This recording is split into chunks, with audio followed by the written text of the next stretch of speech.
আপা বলেন এই বেড়িবাঁধ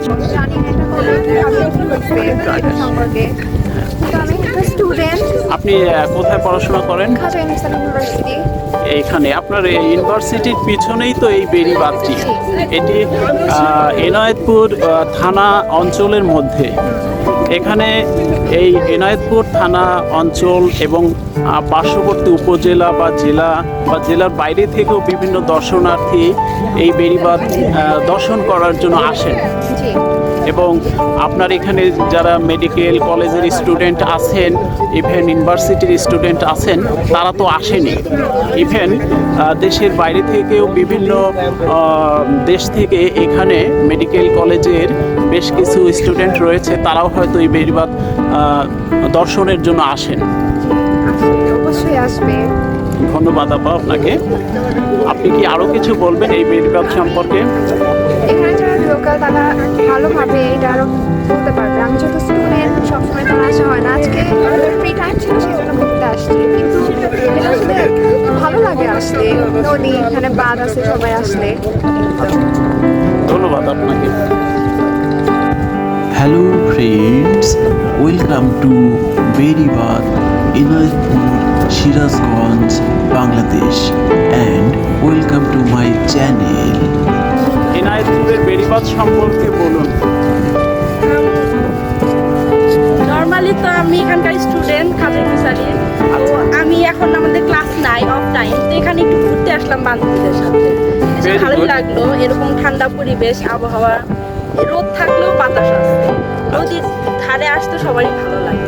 এই জায়গাটা এত নিরিবিলি, এত ঠান্ডা পরিবেশ, মানে এই সকাল থেকে ক্লাস করার ক্লান্তিটা দূর করে দেয় এই জায়গায় আসতে। আচ্ছা আচ্ছা আচ্ছা, ধন্যবাদ। যে সকল বন্ধু, শুভাকাঙ্ক্ষী এবং সম্মানিত ব্যক্তিবর্গ আমার এই প্রোগ্রাম দেখছেন এবং দেখবেন, সকলের জন্য শুভেচ্ছা। ভাইয়ের নাম প্লিজ? আমার নাম এস এম মাহফুজ আলম সমন। আপনি কোথা থেকে এসেছেন? আমি এসেছি রবীন্দ্র বিশ্ববিদ্যালয় শাহজাদপুর থেকে এসেছেন। কেমন লাগছে এনায়েতপুর বেড়িবাঁধ? এসে খুবই সুন্দর লাগছে, মনোমুগ্ধকর পরিবেশ, মনটা ভালো হয়ে গেল। আচ্ছা, এই বেড়িবাঁধ সম্পর্কে কোনো তথ্য আপনি দিতে পারেন, যেটি হয়তো আমাদের ইয়াং জেনারেশন ছেলেমেয়ে ভাই বোনেরা তথ্য পেতে পারেন? এটা সম্পর্কে আসলে খুব বেশি আমার জানা নাই, তথ্য নাই, তো আজকেই মনে হয় দ্বিতীয়বারের মতো আসলাম, বেশি একটা জানি না এই সম্পর্কে।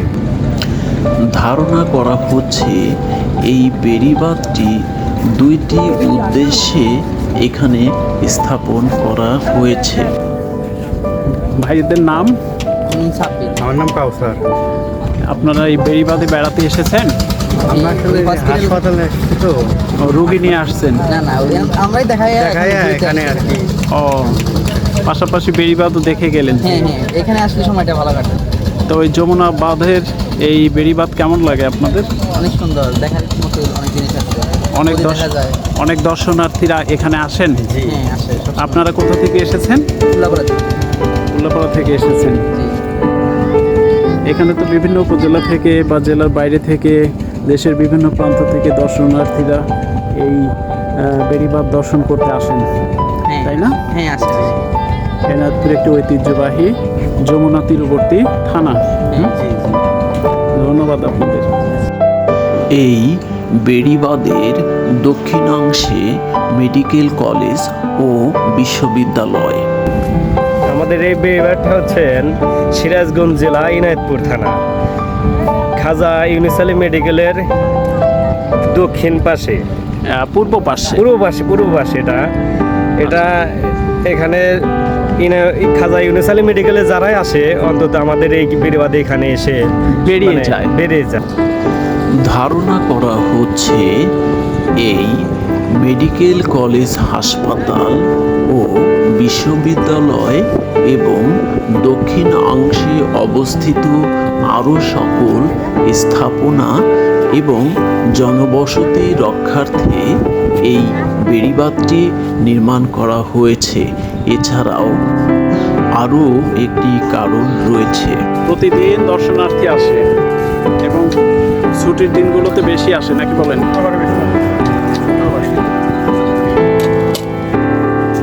এখানে আগন্তুক দর্শনার্থীদের একটি মনোমুগ্ধকর পরিবেশ দেবার জন্য এমন সুন্দর আকৃতির মনোরম ব্রিজ সমপর্যায়ের এই বেড়িবাঁধটি নির্মিত হয়েছে। বলো তোমাদের বেড়াইতে এসে কেমন লাগছে?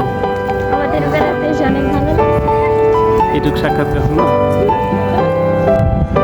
পরন্ত বিকেলকে উপভোগ করার জন্য এখানে medical college student, university student সহ স্থানীয় বাসিন্দা ও আশেপাশের উপজেলা বা জেলা থেকে দর্শনার্থী উপভোগ করতে আসেন। বন্ধুগণ, এই ছিল আজকের বিষয়বস্তু।